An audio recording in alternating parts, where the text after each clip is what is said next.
So ako po'y naniniwala kasi na etong si Boss MG, hindi po talaga tatayo yung ano, yung kaso ni Kulaong laban sa kanya. Magiging walang bearing, magiging walang kwenta at mababasura lang. Alam niyo po kung bakit. Ito teka, Go. i-ready ko lang. Okay, i-ready ko lang tong video. Ito po yung video ni Boss MG kanina. Ayun. Oh, eto. Okay, okay.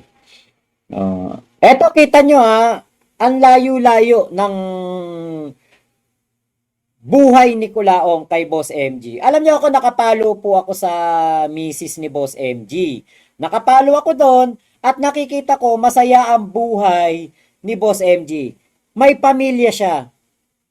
May pamilya siya. Makikita naman natin sa post ng misis ni Boss MG, yung mga dinner nila, birthday ng anak niya na napaka-grande. Yung masasabi natin talaga, yung buhay na masarap. Pero alam niyo po si Kulaong, ang buhay po niya, napaka-miserable. Alam niyo kung bakit? Napaka-miserable ng buhay ni Kulaong. Kailan niyo nakita yan na merong nag-post ng pamilya niya? Kailan nyo nakita na meron nag-post ng kasiyahan ng kanyang pamilya? Napaka-miserable po ng buhay niyan. Ang kasama niya palagi si Casper. Kaya nga alam nyo, habang kami nag-uusap nung aking nakausap, na kasi hindi ko pwedeng sabihin kung ano kasi kapag sinabi ko yung pangalan, malalaman ni Kulaong na meron ng ginagawang aksyon ang First Lady sa pambabalahura na ginawa niya dito sa dalawang First Lady. So, yung pong nakausap kong tao, nagkukwentuhan kami kasi naging kaibigan ko talaga to. Naging tropa pips kami talaga. Ngayon, sabi niya, alam mo bro, maswerte pa rin tayo sa buhay natin. Kasi kita mo si Kulaong, napaka-miserable ng buhay niya. Ay ko, oo nga eh. Alam mo, sa totoo lang, nakakaawang nakakainis si Kulaong. Nakakaawa kasi unang-una, 'di ba? Wala siyang pamilya eh. Tapos naririnig natin sa kanyang mga vlog, minumura niya talaga yung nanay niya, 'di ba? Tapos mga kapatid niya, wala siyang kasundo. 5 po sila magkakapatid. Pero wala siyang pinapakita.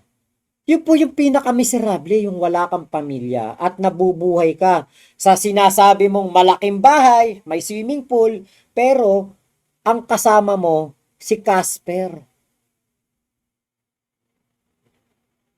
Tama lang naman silang magsama ni Casper kasi ayon nga dun sa kwento nung naging kinakasama ni Casper, 'di ba? Para magkamukha sila ng ugali.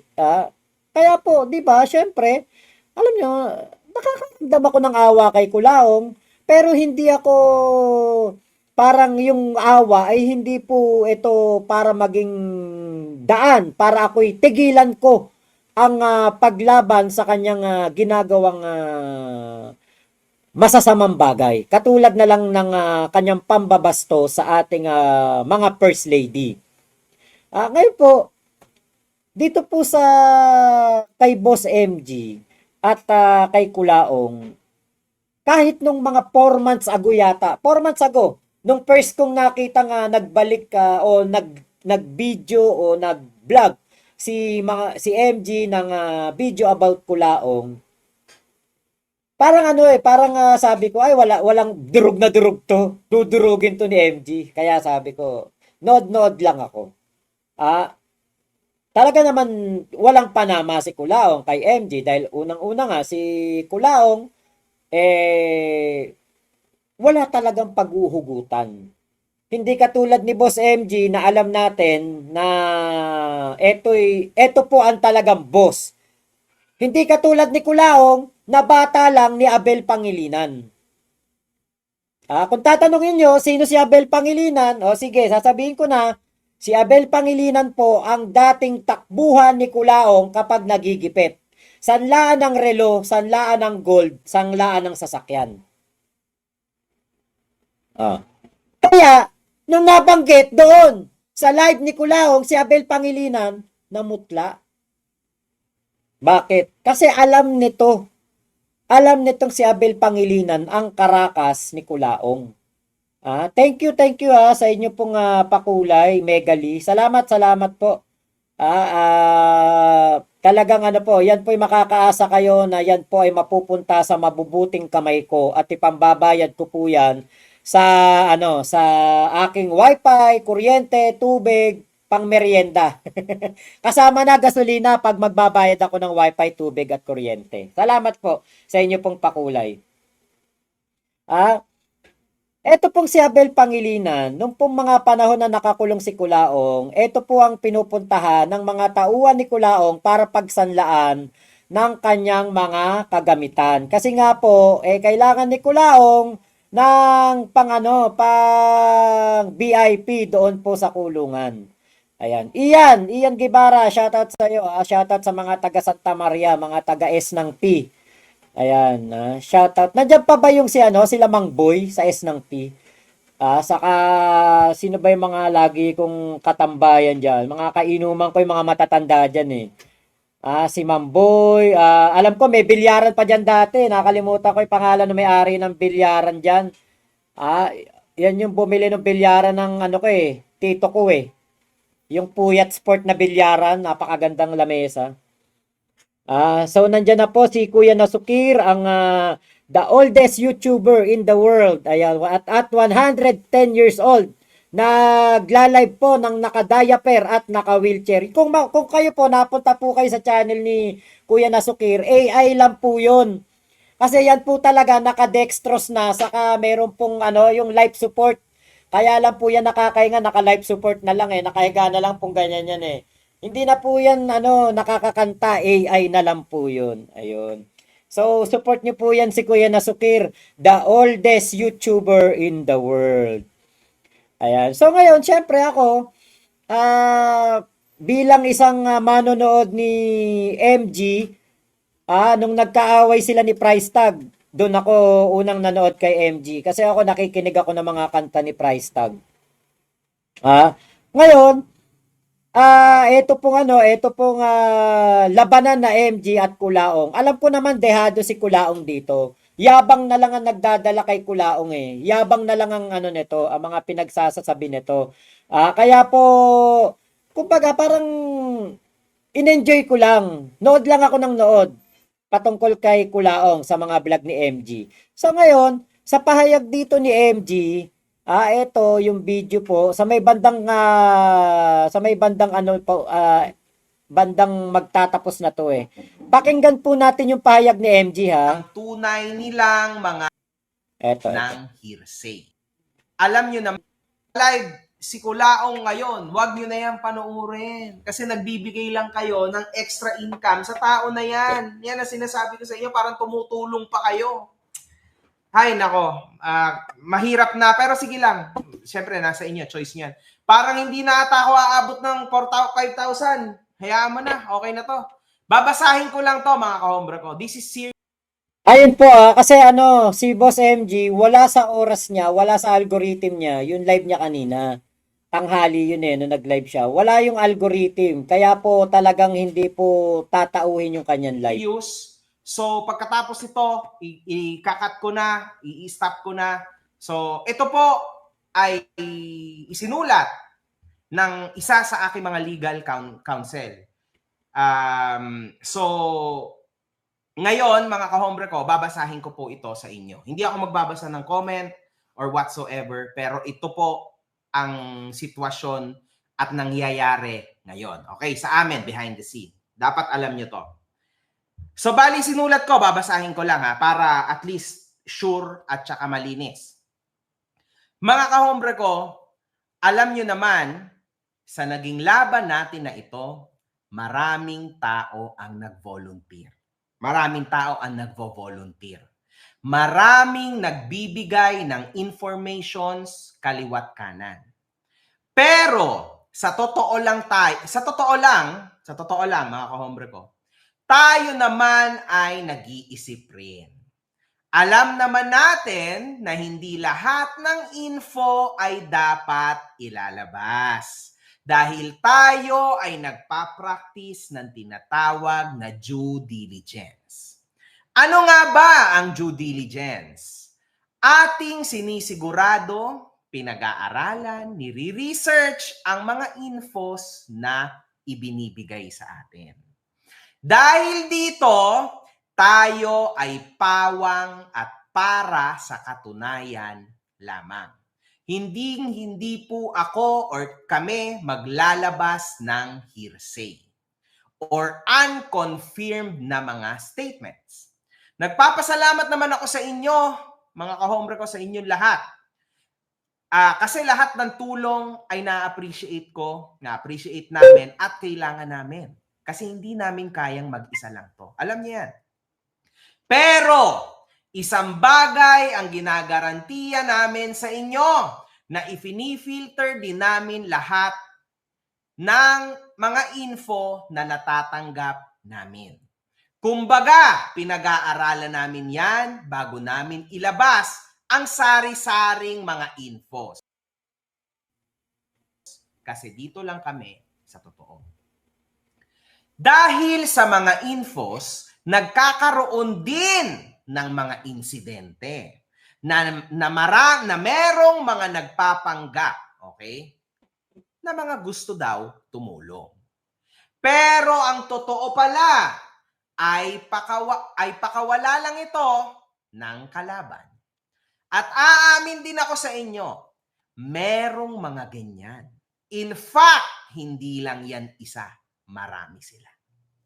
Dumating pa nga sa puntos na nung nalaman namin na hindi tama ang info, tinigil namin ang pakikipag-usap. At dahil doon nagalit yung tao. At ngayon, lumalabas ang tunay nilang mga kulay. Kasi ang gusto pala nito ay dalawang bagay. Napatunayan namin. Ang masira yung ginagawa naming fact-checking, pagbibigay ng tamang impormasyon, or pigilan tayo sa ginagawa natin. Umabot pa po sa puntos na nananakot na at nagbabanta. Kaya malinaw sa akin na ang agenda ng mga tao na ito ay pigilan ang paglalabas ng katunayan at awareness sa mga tao. Na ibinibigay namin para wala nang maloko ang mga hinayupak na ito. Wala po sa script yun. Sinabi ko lang kasi naiinis ako. Hinayupak. Lalo na sa mga OFW. Please, para to sa inyo. Okay? Pero hindi tayo papapigil sa pananakot at pagbabanta kasi hindi naman yan nakakatakot. Tuloy-tuloy ang pag-e-expose kaya abangan nyo ang mga susunod na content ko kasi after nang ilalabas ko tonight, ito na yung context ko mga kahombre ko. Regarding sa case update, mamayang 7 p.m. dito sa YT ko, mabibigat na mga tao na may bit-bit na mabibigat na mga impormasyon na po ang lalabas sa aking YouTube channel para magsalita. At lalong mapagdiinan itong tao na ito, alam nyo na, at ang mga tao na nasa paligid niya. Mga kahombre ko, so this is actually very serious now. Pero hindi naman ako natatakot. To tell you the truth, sanay naman ako sa ganyang sitwasyon, sanay ako sa ganyang buhay. Pero syempre, we are here at napasok na natin to, we need to pursue our dream. To put him where he belongs. Alam nyo na yan. Hanggang dito na lang mga kahombre ko. Alam nyo na, see you guys tonight, 7 p.m. Dito sa YT ko para sa 179 counts daw kuno na i-final ng tao na ito. Uulitin ko lang for the last time. Members only lang to. Alam niyo na kung bakit. One lang. Good fucking vibes. Good day. Ayun. So, yun pong naka-upload na kay MG Naka-upload na. Ito, tinignan ko, naka-upload na nga po. At para mapanood po ninyo to, kailangan nyo nga mag-membership. Oh, wala naman pong problema yan eh. Kung, kasi ito naman ay kagustuhan ni MG. At yun na mga gusto talagang makapanood, sila ang mag-member niyan. Ako mamaya magme-member ako, papanoorin ko kung ano ang nilalaman nito. Para maka-update tayo, malaman natin kung ano yung nangyayari dyan. Pero alam niyo po, ito po kasing ano na ito pong issue na ito ng kasuhan between MG and Kulaong. Alam niyo po si Kulaong, ganyan na lang yan. Lagi na lang yan sasabihin, kakasuhan kita, kakasuhan kita. O sige, magkakaso. Pero, alam niyo po ba, napakarami na niyang kinasuhan. Wala po nangyari. Wala po na ipakulong. Wala po. Ate Mayet, maaga po ako nag-live kasi para nga po dito sa mangyayaring vlog ni MG ngayong alas 7. Ngayon, nabanggit nga po dyan ni MJ yung tungkol sa kaso na totoo nga daw po 179 case ang inano po sa kanya, yung parang sinampa sa kanya. Ngayon, meron po ako ditong video na kung saan naku, alin kaya dito yun? Tignan nga natin kung eto yun. Ipe-play ko to ng itago na lang natin. Ayun, itago na lang natin. Ayun, kasi para hindi makita mukha ni Kulaong dyan eh. Nang kaka-copyright dyan eh. Okay. Andito po, meron po kasing live kanina si Kulaong na narinig ko yung tungkol sa kaso. Kasama na yung sinabihan yata siya ni Boss MG na convicted siya. Ayan. Papaliwanag natin yan dito sa live ko. Yung tungkol sa convicted siya. Tignan natin kung ito yon. Nang one. Pa ako lumalabas ng bahay niyan. Hindi pa hindi ako ito, umaalagwa. Paano pag umalagwa na ako? Hindi ito. Wanna bet? Bigyan mo. Kayaan ko na yung kaso na sa korte. Ayun, yan. Ito po yun. Katulad na sinabi ko, ako batikusin mo ko. Walang problema. Sabi mo, pangit ako, sugal nga lang ilong ko, borga ilong ko, mamamatay na ako. Wala yan. Hindi ko yan papansinin. Pero yung magsabi ka na ako'y convicted criminal. Ayun. Yun daw po yung isa sa mga kinaso niya kay Boss MG. Yung sinabihan siya ni Boss MG na siya ay convicted criminal.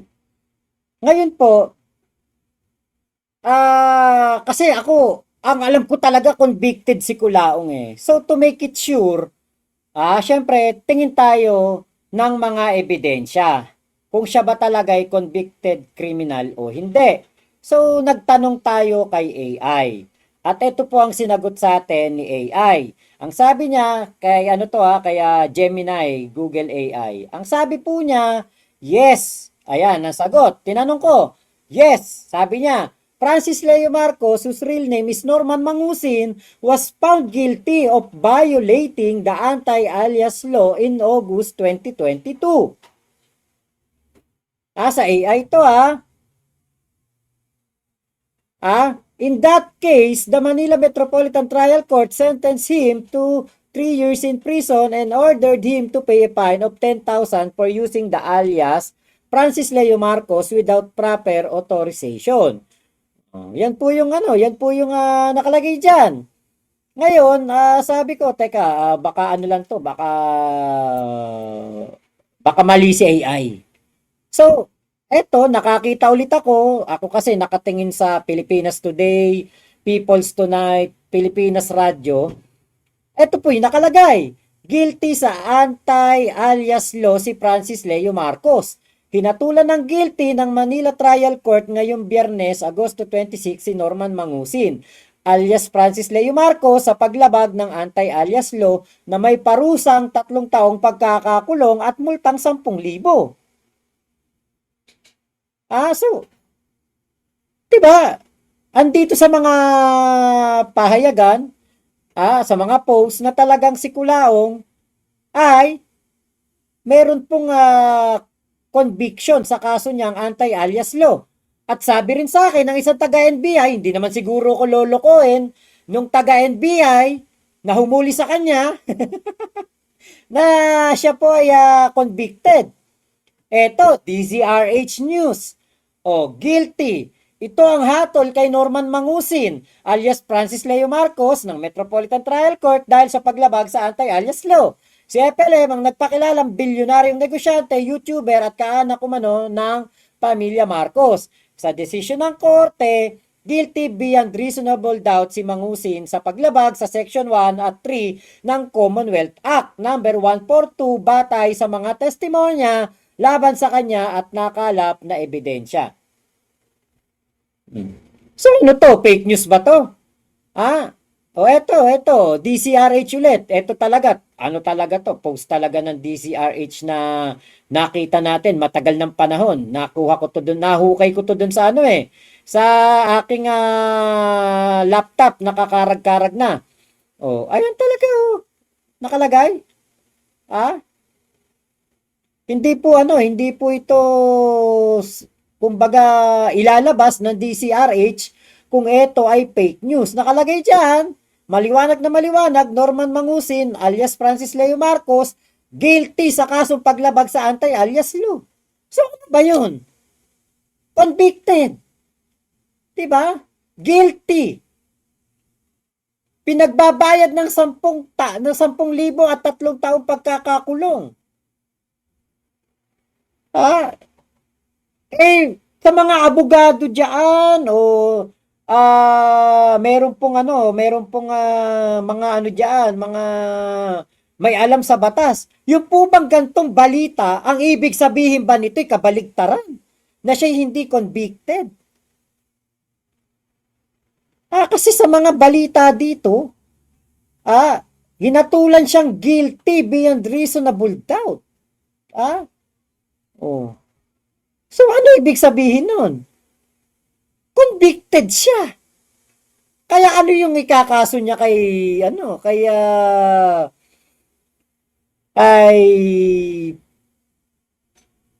makagago?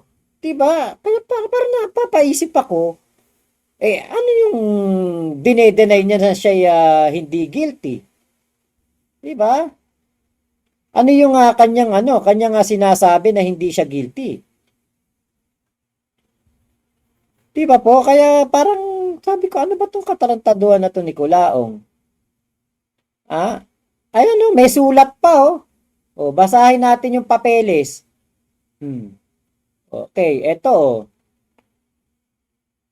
Ayan with the above discussions, the court in this case is fully convinced that the prosecution has succeeded in proving the guilt of the accused of the crime charged beyond a cavil of doubt. Eto, nakalagay dyan. Wherefore, premise, considered judgment is hereby rendered finding accused Norman Mangusin y Antonio alias Francis Leo Marcos y Antonio guilty beyond reasonable doubt of a violation of sections 1 and 3 of Commonwealth Act No. 142. Pirmado ng presiding judge. Ano to? Fake news ba to? Diba? Ang dapat niyang kasuhan, yung mga news outlet na naglabas na siya ay convicted. Jake William Pablo, kamag-anak ko ba to? Shoutout po. Kasi meron akong tito, Jake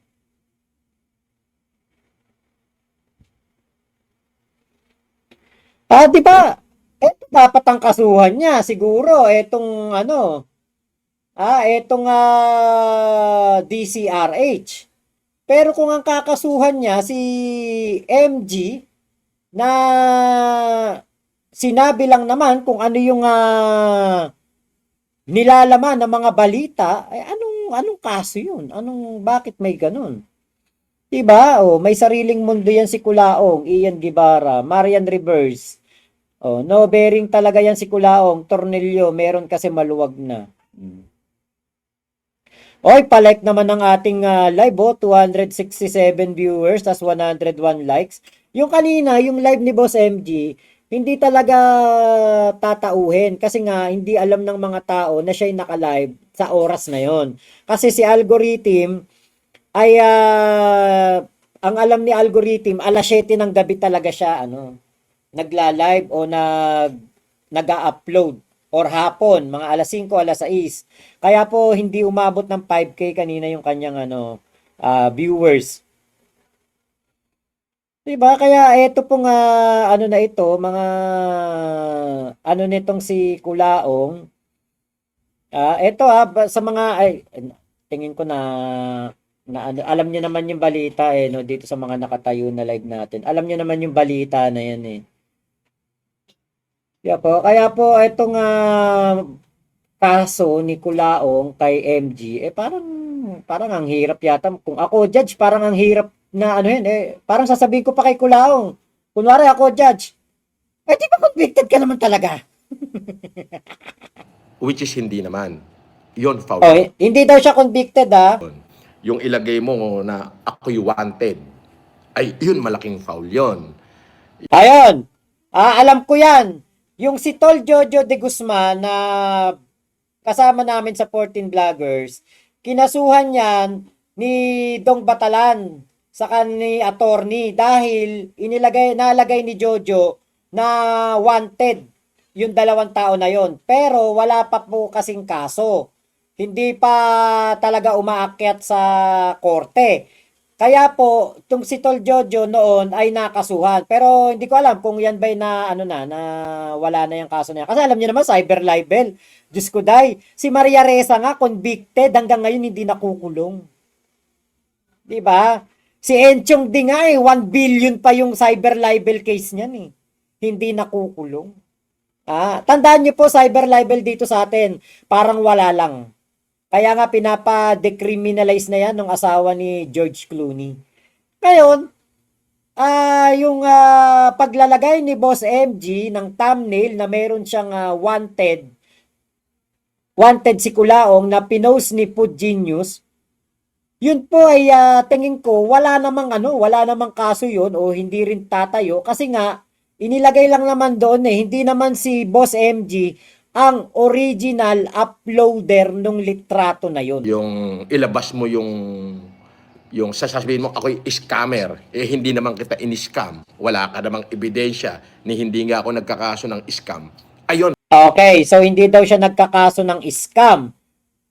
Hindi daw po. Pero kung maaalala po ninyo, may mga balita po nitong mga Seconds lang, no? Okay. The same case number, lahat. Okay, eto. Sa ibang balita naman, iniimbestigahan ng NBI ang itinayong foundation ng mga supporter ng umano'y scammer na si Francis Leo Marcos. Sinasabing ginagamit ito para makapanloko. Exclusive, nagpapatrol, Nico Bawa. Diba? Eto, maliwanag dito. Umano'y scammer. Sa ibang balita naman, iniimbestigahan ng NBI ang itinayong foundation ng mga supporter ng umano'y scammer na si Francis Leo Marcos. Sinasabing ginagamit ito para makapanloko. Exclusive, nagpapatrol, Nico Bawa. Sadyang tinayo yan ngayong halalan para pagkakitaan. At doon po sa inilabas po na balita ng inilabas po na ng FFCI ng Securities and Exchange Commission, talagang pinag-iingat po tao diyan. Ayan Pati nga ako nasama diyan eh. Pinag-iingat po talaga tao diyan sa Francis Leo Marcos Family Club Incorporated o FLM Family Club Incorporated. Pati pangalan ko nasama dyan sa investor alert na yan. Kaya po, kung si Kulaong, diba, inaayawan mo na tawagin kang scammer o sinasabi mo na hindi ka pa scammer dahil hindi ka pa napapatunayang scammer, pero dito sa mga balita, binabanggit ka ng scammer. Di umano'y scammer, di ba? Oh. Kung ayaw mo pala matawag na scammer, wag kang gumawa ng kahina-hinala na ikay nang i-scam. Di ba po? Oh, yan Gibara. Yung kanina, yung comment mo, nasabi mo kung magkakasi yung lahat na nagbigay sa 1 million na sack of price, tapos saka magdedemanda. Actually, kami nila Mighty Manong, nila Kuya Nasukir, DJ Byron, Alfa Romeo, nakakaisip na ng kung ano yung mga paraan na pwedeng gawing demanda dito kay Kulaong dahil nga po, nasa amin naman ng mga resibo eh.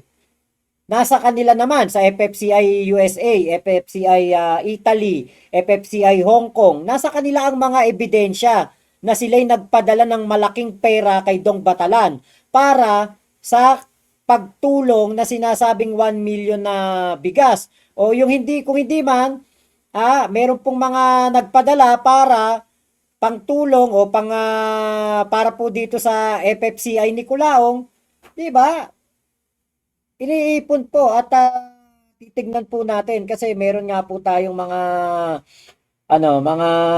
nakakausap na mga tao na willing pong tumulong dito po sa laban natin kontra kay Kulaong. Hintay-hintay lang po tayo. Hindi ligtas si Dong Batalan. Kung siya magiging kung si Dong Batalan po ay magiging state witness, pwede. 'Di ba? Hindi siya matadamay. Boss Max, saan ka sa Bulacan? Baka pwede magpadala sa iyo ng merch. Hindi po, ibigay niyo na lang po 'yan sa mga walang damit. Ako po 2 aparador yung damit ko.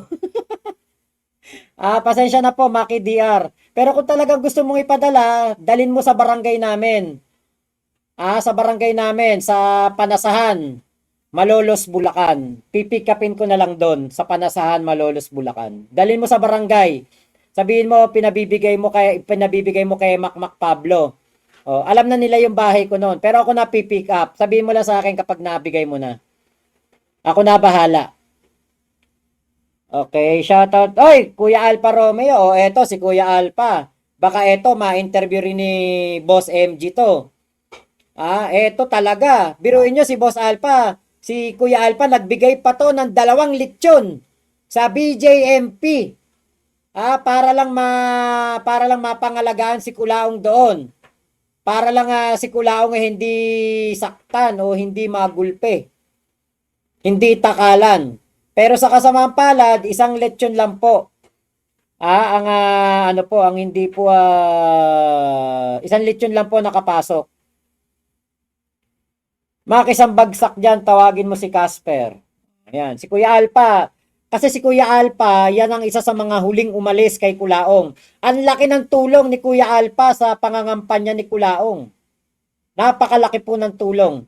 Pera, effort, oras, talagang nangangampanya po sila. Nagbabayad ng tao si Kuya Alpa para mangampanya para kay Kulaong nung 2022 election. Ayan. Si Nasukir, anytime i-interview na rin. Parang busy kasi si MG. Baka Wednesday po yata siya interviewin. Ayan. Okay.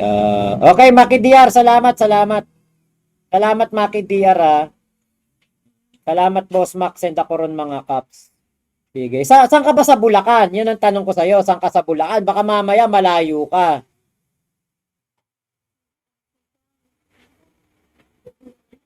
Boss, taga Panasahan ka, kababayan. Hindi na po ngayon. Pero marami po akong kamag-anak doon.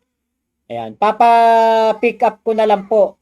Kung ako makadaan, ipapa-pick up ko na lang po. Kung hindi po ako busy, papa-pick up ko na lang. Kung hindi ako busy, ako ang magpipick up. Pero kung ipapa-pick up ko, ibig sabihin nun, busy po ako.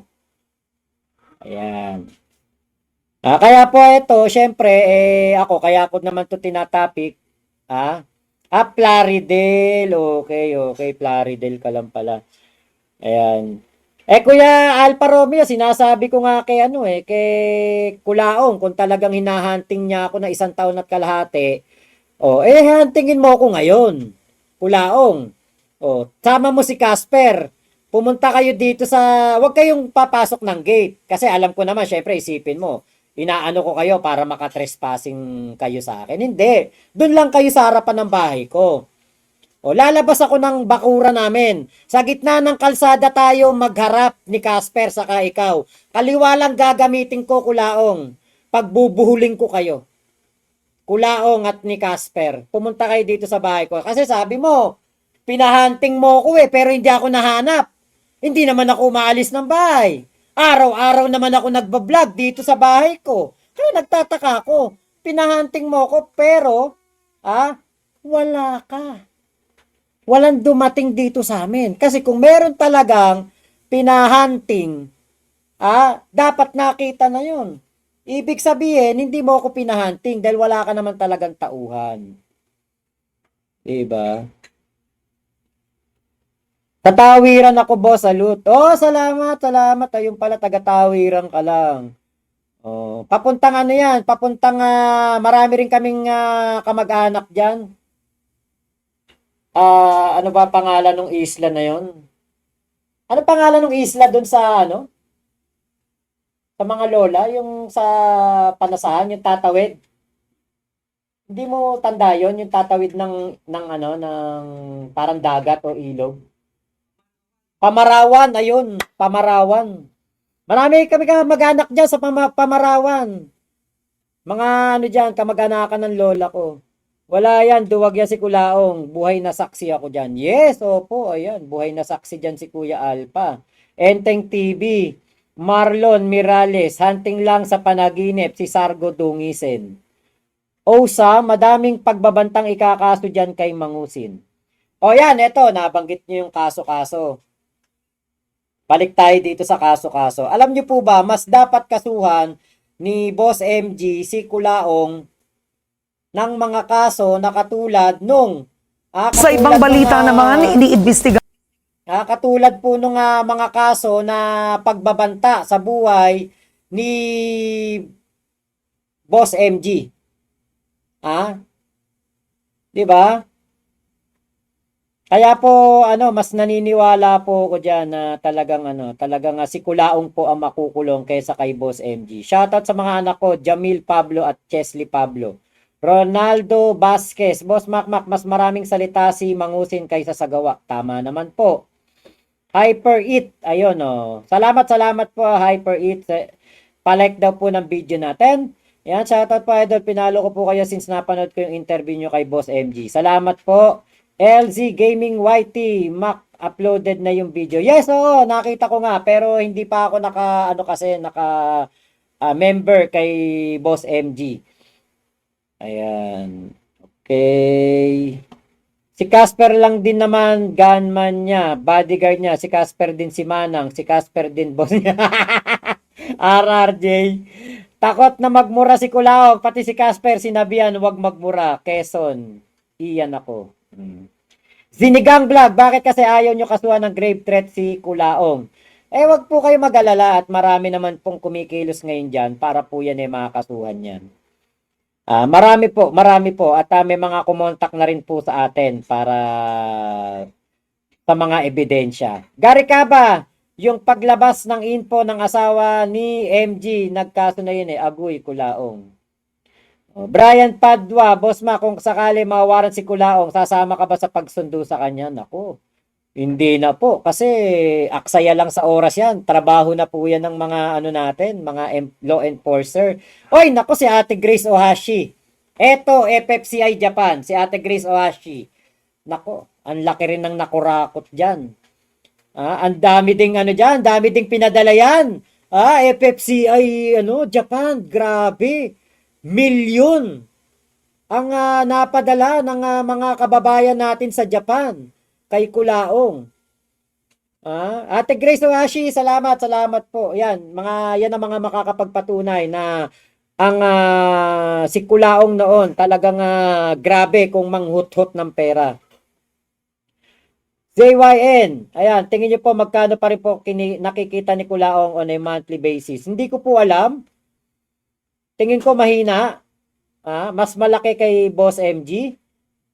Mas marami kasing viewers si Boss MG, di ba? Quezonian ako, ayan antay-antay lang tayo, may paglalagyan si Kulaong at Casper. Meron talagang paglalagyan yan. Oblo, sigurado ako, oblo. Dahil mas may bearing ang mga kaso ni Boss MG dyan kaysa kay Kulaong. Lumilit na mundo ni Mangutim.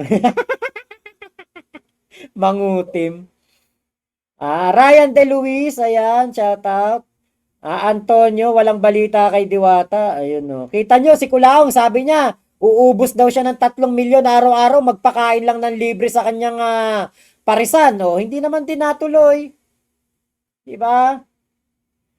Bienson, Ampelocchio, palong-palo ka yata, boss. Oo, palong-palo ako. Grabe, palong-palo talaga ako. Malakas talaga, lakas ng tama ako. Tapos ikaw pinahunting ka daw, lol.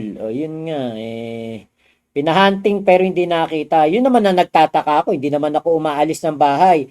Kasi kung ako talaga pinahunting niya, kahit 2 araw lang, makikita niya bahay ko. Bakit? Hindi ako umaalis ng bahay